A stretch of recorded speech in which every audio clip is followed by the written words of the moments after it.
Get ready for the next big thing. A woman with a voice is by definition a strong woman. So we need to start bringing out the profession in a woman.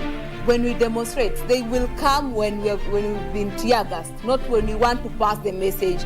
The Dada's Show is back, a show where women get to be themselves and discuss real issues. She cannot allow other women to come on the same space because she's getting different privileges from men. So akiona mwanamke, ako like, this is a competitor. This being an election year, we have given an opportunity to women to express themselves and share their expectations during this critical moment in our country. The issue of corruption and how it has impacted women and children in this country. Create jobs for the informal sector, create jobs for the youth who leave the universities. Hatutaki bora uongozi, tunataka uongozi bora. Keep your heels, head and standards high. Dadas, coming soon.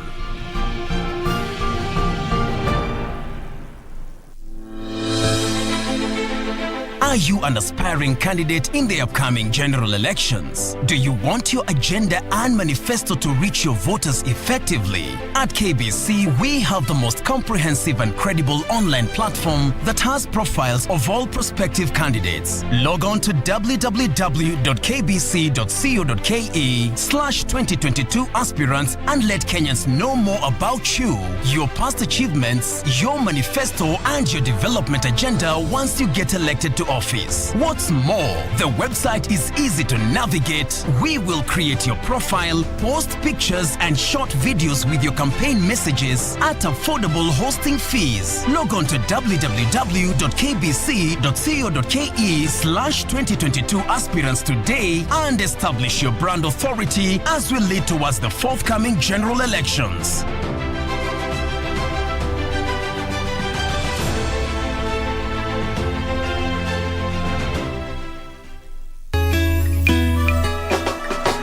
Vitimbi Jumatatu hii. Jumuika nasi siku ya Jumatatu ili upate uhondo kamili kwenye vitimbi.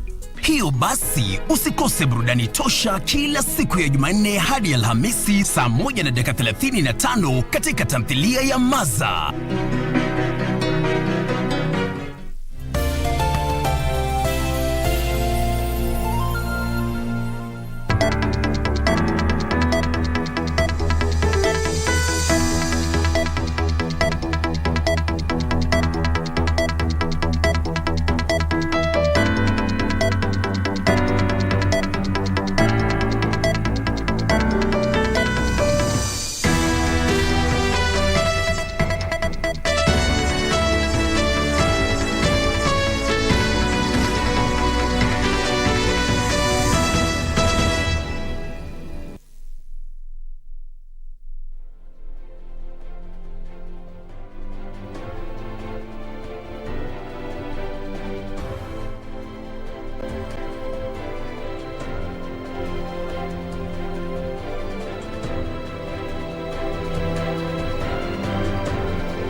Haujakosea mtazamaji kwamba hiki ndicho kituo ambacho kinakuletea habari ya kiki na tendeti pindi tu zinapojiri. Imejiri saa 1 kamili saa za Afrika Mashariki, na kama ilivyo desturi mtazamaji, kikosi chetu kizima cha wanahabari na wahariri kimekuwa kikishughulika mchana kutwa kukuletea habari ambazo ni kemkem. Tumekuandalia taarifa mbalimbali mtazamaji, ukikumbuka kwamba imesalia miezi michache kabla taifa hili kuandaa uchaguzi mkuu.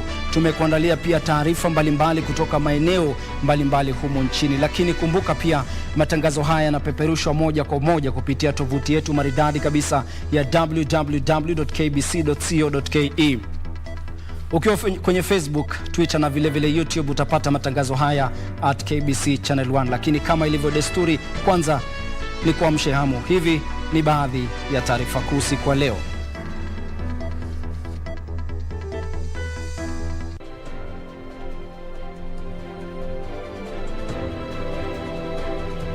We have created and operationalized over 50 new administrative units in this belt, as it were, to provide administration and security resources closer to the population. Baraza la Kitaifa la Usalama la dhamiria kuzuia safari za ndege katika anga ya maeneo ya North Rift na Laikipia katika juhudi za kukomesha ujangili. Tume ya IBC kuwasilisha rufaa dhidi ya uamuzi wa mahakama kuu ulioipokonya uwezo wa kuwahoji mashahidi hawa wagombeaji watakaokiuka maadili ya uchaguzi. Na foleni ndefu zaendelea kushuhudiwa kwenye vituo vya petroli, uhaba wa mafuta ukikithiri.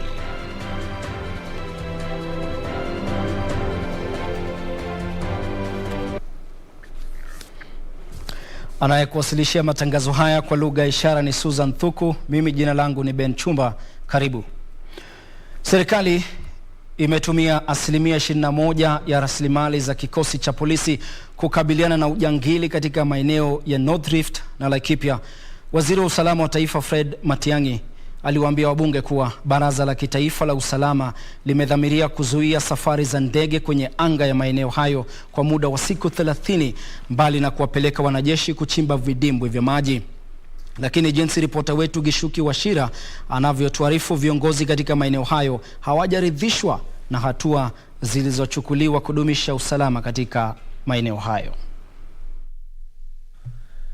Waziri wa usalama wa taifa Fred Matiang'i alifika mbele ya kamati ya bunge kuhusu utawala na usalama, ambapo alisema kudorora kwa usalama katika maeneo ya North Rift na Laikipia kumechangiwa pakubwa na umiliki wa silaha haramu, uchochezi wa kisiasa, viwango vya juu vya kutojua kusoma na kuandika, pamoja na mizozo ya ardhi ya tangu jadi.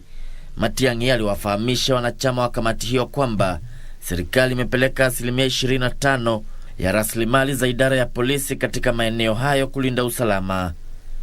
Close to about 25% of our policing resources in the country are spent virtually on that belt of our country. We have kept increasing numbers of our police officers, and now we have come to a point where we are embedding specially trained teams. Ujangili na wizi wa mifugo zimekuwa donda ndugu kwa wakazi wa kaunti za Laikipia, Baringo na Elgeyo Marakwet kwa muda mrefu. Baraza la Kisalama la Kitaifa sasa limedhamiria kwamba vikosi vya wanajeshi vipelekwe katika maeneo hayo kuchimba vidimbwi vya maji ili kukomesha mizozo ya rasilimali. We have the proposed Ayen Dam, the Chesitate water pan, and the proposed Chesitate 2 water pan that is being done and supported by the KDF. Because this way then we are able to provide livelihoods and support to the livestock herders who live in these particular areas. Serikali pia imesitisha safari za ndege kwenye anga ya hifadhi ya wanyamapori ya Laikipia ili kutoa fursa ya uangalizi. We hope that as we go forward, what will help this place is not more soldiers or more police officers and more equipment. It is administering the place more responsibly. We have created and operationalized over 50 new administrative units in this belt, as it were, to provide administration and security resources closer to the population. Lakini hata ingawa serikali inasisitiza kwamba usalama umeimarika katika maeneo hayo, viongozi kutoka humo wanasema serikali haijachukua hatua za kutosha kudhibiti hali. On the road going from Marsabit town towards Turbi, there was a massacre of a small vehicle. All the occupants of that vehicle, 7 of them were dead, and the killing is even the road is insecure. Gishuki Washira, Darubini. Kwingineko mtazamaji, baraza la magavana limetishia kuwasilisha rufaa mahakamani kushinikiza hazina kuu kutoa shilingi bilioni 148 zilizotengewa serikali za kaunti kama masalio ya mgao wa mapato katika kipindi cha mwaka wa kifedha wa 2021-22. Naibu mwenyekiti wa baraza la magavana James Ongwae amesema ikiwa hazina kuu haitatoa ruzuku kwa serikali za kaunti kukidhia kucheleweshwa kwa pesa hizo, basi shughuli katika kaunti zitalemazwa.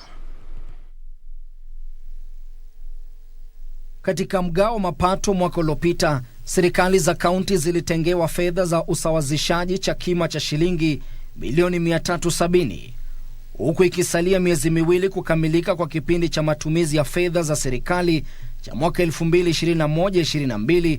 Baraza la magavana linadai kwamba serikali za kaunti bado hazijapokea shilingi bilioni 148 kutoka kwa hazina kuu. 8.26 billion to 11 counties for January, 16.20 billion to 23 county governments for February allocation, 29.6 billion to 47 county governments for March allocation, and 33.3 billion to 47 county governments for the April allocation. Wakati wa kikao cha kujadili masuala muhimu yanayosonga serikali za kaunti, baraza la magavana linatishia kuwasilisha rufaa mahakamani kushinikiza kutolewa kwa pesa hizo. We will also engage CBK, CRA, COB and the National Treasury to provide for an overdraft facility that will help cushion counties from the delay in disbursement of funds. Wakipuzilia mbali madai kwamba serikali za kaunti hazitumiki kamilifu pesa zinazotengewa, magavana walisema kutokana na kucheleweshwa kwa fedha hizo, baadhi ya serikali hizo zimeshindwa kuweka mikakati ya kukabiliana na athari za ukame. Over 3.1 million people are food insecure in 24 counties, with over 360,000 people in the emergency phase and over 800,000 children facing malnutrition. National government should take this issue very seriously, as I think what I saw, the county governments have no capacity to intervene in terms of, because of the money that, the meager money that they receive.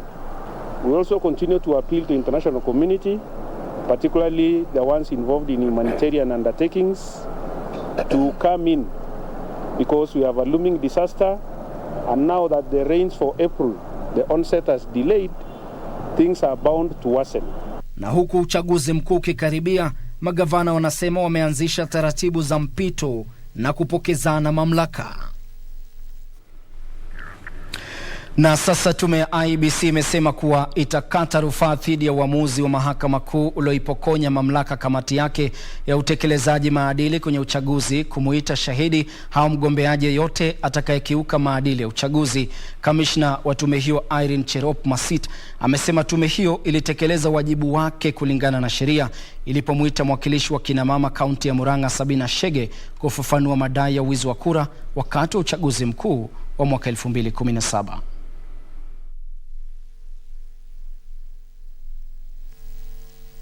Kwenye mahojiano na kituo cha redio cha KBC English Service, kamishna wa tume huru ya uchaguzi na mipaka IEBC Irene Masit amesema tume hiyo inakubali uamuzi wa mahakama kuu wa kumuondolea mashtaka mbunge wa kaunti ya Murang'a Sabina Chege na wangali wakichunguza uamuzi huo.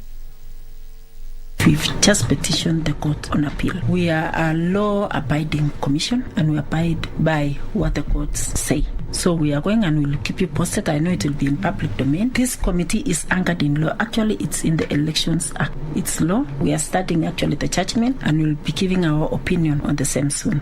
Jaji Anthony Mrima aliamua Jumatatu kuwa kamati hiyo ya tume ya IEBC haina mamlaka ya kuita shahidi au mgombeaji atakayekiuka maadili ya uchaguzi. Alisisitiza kuwa kanuni za uadilifu za tume hiyo hazitatumika kwa sababu wagombeaji wa uchaguzi hawajaidhinishwa. Chege kwenye mkutano wa kisiasa alisema uchaguzi mkuu wa mwaka 2017 huenda ulikumbwa na visa vya udanganyifu. Haya yanajiri huku mbunge wa Gatundu Kusini Moses Kuria akisubiri kikao cha kamati ya nidhamu kitakachoandaliwa tarehe 7 mwezi huu ili kuchunguza madai yake ya wizi wa kura. Mnamo tarehe 30 mwezi Machi, mwenyekiti wa tume ya IEBC Wafula Chebukati alisema suala hilo liliwasilishwa mbele ya kamati hiyo kuambatana na sheria na kupuzilia mbali pingamizi zilizoibuliwa na kundi la mawakili wa Kuria kuhusu mamlaka ya kamati hiyo kusikiliza kesi hiyo. Bentro Njue, Darubini. Mtazamaji, Tunakukumbusha kwamba tunakudhamini sana, ndiposa tunapenda kudurusu baadhi ya jumbe zenu kwenye Facebook. Unajiita Enos Omodhi, unasema uko ndani ya KBC saa 1 ukiwa Nairobi CBD. Ujumbe wako Ngao the African Boy unasema ukiwa Kilifi unawatupata vizuri sana. Unasema kazi nzuri. Isaac Chumba ukiwa Tarbo unasema hakuna mafuta. Onyando Wycliffe unasema kazi nzuri sana. Unatazama Darubini ukiwa county ya Kisii. Alafu Lea Anyango unasema uko Kaimosi, bado unatazama matangazo haya ambayo yanapeperushwa kupitia mtandao wa Facebook, Twitter na vile vile YouTube @KBC Channel 1. Mtazamaji, kipindi cha kwanza cha Darubini kinakamilika, lakini usiende mbali kwani bado tumekuandalia taarifa kemkem.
Ili kupata mafuta kupanda kama skiza tune kwenye simu yako, bonyeza *811 397 hash. Nashukuru serikali kwa kuongeza bei ya mafuta. Sasa niko kwa highway na hakuna traffic hata kidogo. Naomba serikali iendelee hivyo, tubaki tu watu ya gasla na heavy machine peke yake. Pia mimi naomba huyu serikali waseme kama gari yako ni below 3000 cc, gari yako ili kupata mafuta kupanda kama skiza tune, bonyeza *811 397 hash. *811 397 hash. Get ready for the next big thing. A woman with a voice is by definition a strong woman. So we need to start bringing out the profession in a woman. When we demonstrate, they will come when we've been tear gassed, not when we want to pass the message. The Dada Show is back, a show where women get to be themselves and discuss real issues. She cannot allow other women to come in the same space because she's getting different privileges from men. So akiona mwanamke ako like this is a competitor. This being an election year, we have given an opportunity to women to express themselves and share their expectations during this critical moment in our country. The issue of corruption and how it has impacted women and children in this country. Create jobs for the informal sector, create jobs for the youth who leave the universities. Ataki bora uongozi, tunataka uongozi bora. Keep your heels, head and standards high. Dadas, coming soon.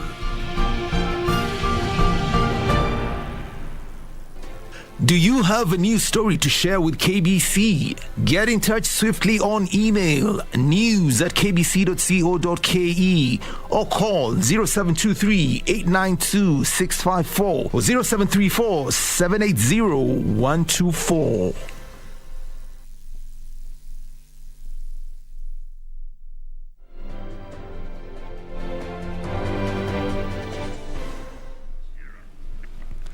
Karibu tena mtazamaji. Na kundi la wataalamu kutoka Marekani liko humu nchini kwa juma moja kuendesha mpango wa kuhamasisha kuhusu ugonjwa wa ulemavu wa ubongo au autism jijini Nairobi. Katika siku ya kwanza ya mkakati huo, wadau walitoa wito kwa serikali kupitia Wizara ya Elimu kujumuisha maradhi hayo ya autism katika mafunzo ya mtaala mpya wa elimu CBC.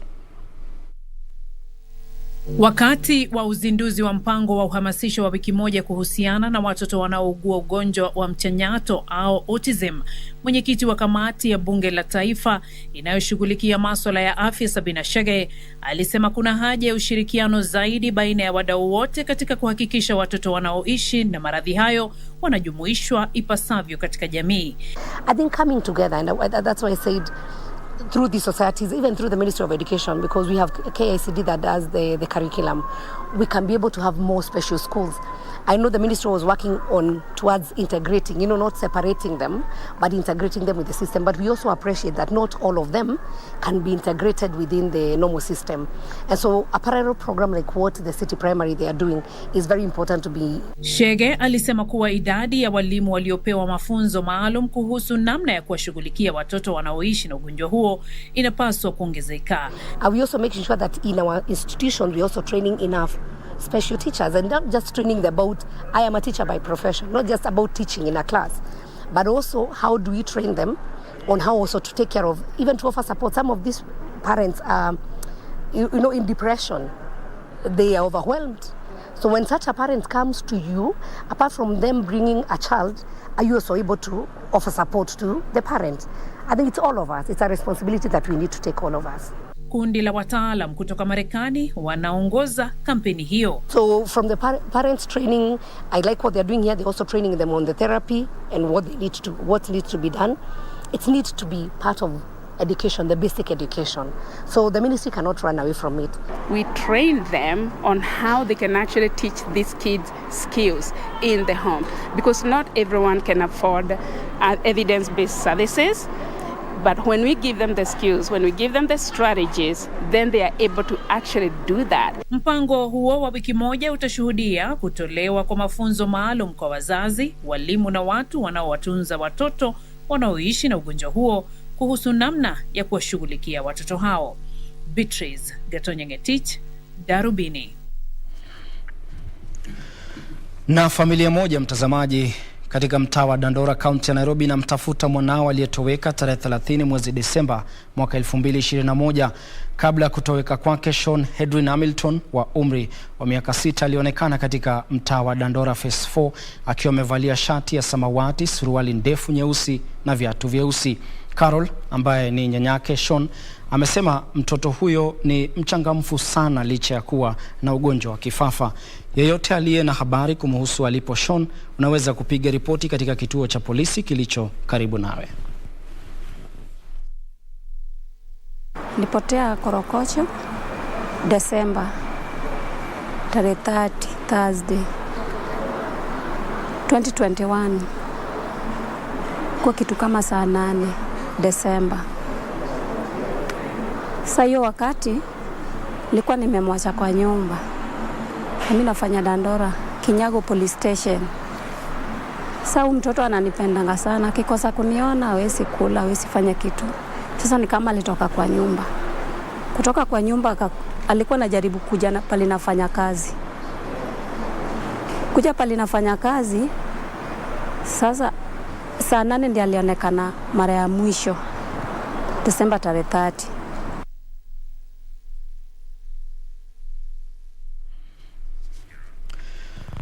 Rais Uhuru Kenyatta amewataka wabunge katika nchi zilizoko eneo la Maziwa Makuu kuhubiri amani katika eneo hilo.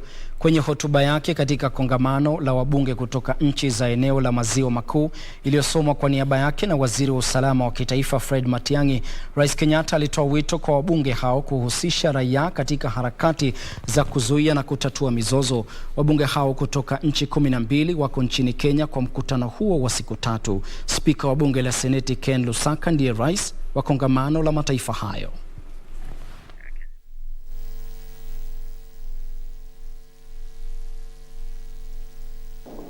As you deliberate on these very pertinent issues, remember that the eyes and hopes and aspirations of hundreds of millions rest firmly on you.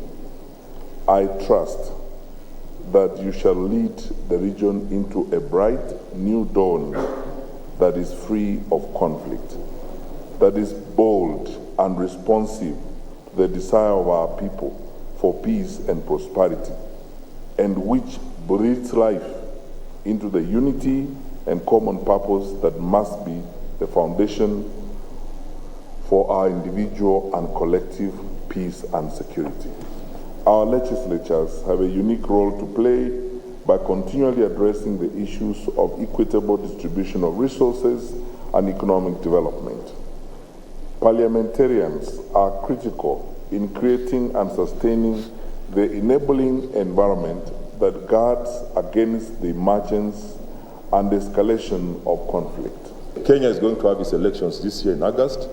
We are looking forward to a peaceful election and want to appeal to all the political players to ensure that we have peace during elections.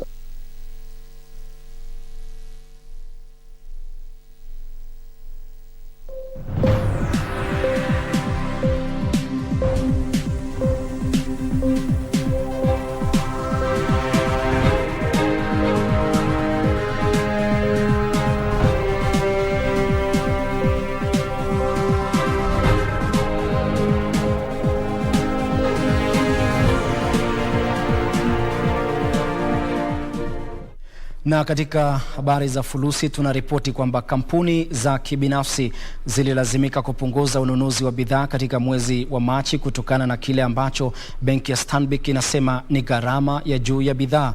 Kwa mujibu wa meneja wa ununuzi katika benki ya Stanbic, kiwango hicho cha ununuzi wa bidhaa kilishuka kutoka 52.9 mwezi Februari hadi 50.5 mwezi Machi na kuashiria kudorora kwa ukuaji wa uchumi katika sekta ya kibinafsi. Taarifa kamili ni kwenye mseto wa biashara.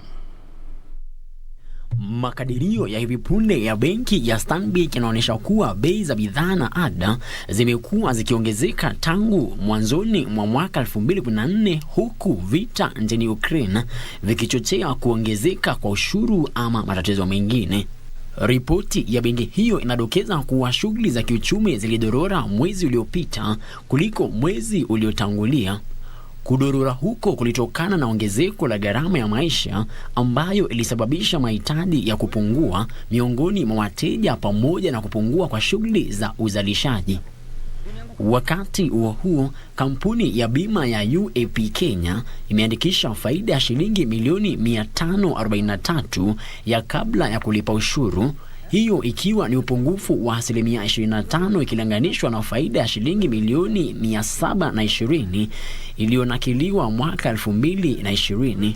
Kampuni ya UAP inasema hali hiyo ilitokana na kupungua kwa mtaji kwa kima cha shilingi milioni 600 kufuatia utathmini mpya wa malipo ya kodi ya mijengo ambayo muda wake unakamilika. Malipo ya bima yaliongezeka kwa 20% kuambatana na ukuaji wa biashara, hususan bima za magari na matibabu. Hatimaye, wauzaji vyuma kuukuu wanahimiza serikali kuondoa marufuku dhidi ya biashara ya vyuma kuukuu hata kama ni kwa muda ili kuwawezesha kuuza hifadhi ya vyuma vyao. Wadau hao wanasema hatua hiyo itawezesha kujipatia mapato kutokana na uwekezaji wao. Tangu bani iwekwe tumeumia sana. Sisi tulifungiwa kazi kama tuko na stock, hatukupewa hata muda wa kuuza stock yetu. Kamati ya kitaifa ya Olimpiki.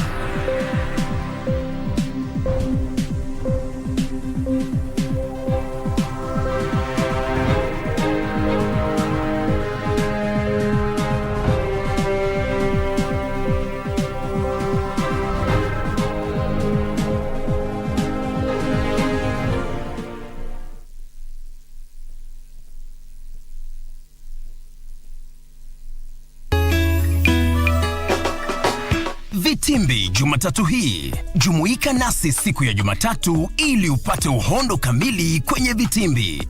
Hiyo basi usikose burudani tosha kila siku ya Jumanne hadi Alhamisi saa 1:35 katika tamthilia ya Maza. Mundos divididos por una sombra de traición. I put him in his place. We're not talking anymore. What else do you want me to do? Hit him? My duty to warn you that if he presses charges, I will be obliged to take legal action against you, doctor, and the hospital. I have a feeling that Preciado is an accomplice of Damian. The doctor said we need to go to the hospital right now. I'm afraid he has some news about Daniel. Your strategy to tell on me is a failure. Sooner or later, my brother's going to understand the game that you're playing and he will know who you are. I don't want to be your girlfriend anymore. Lying heart. Fue sembrando el veneno y la ambición.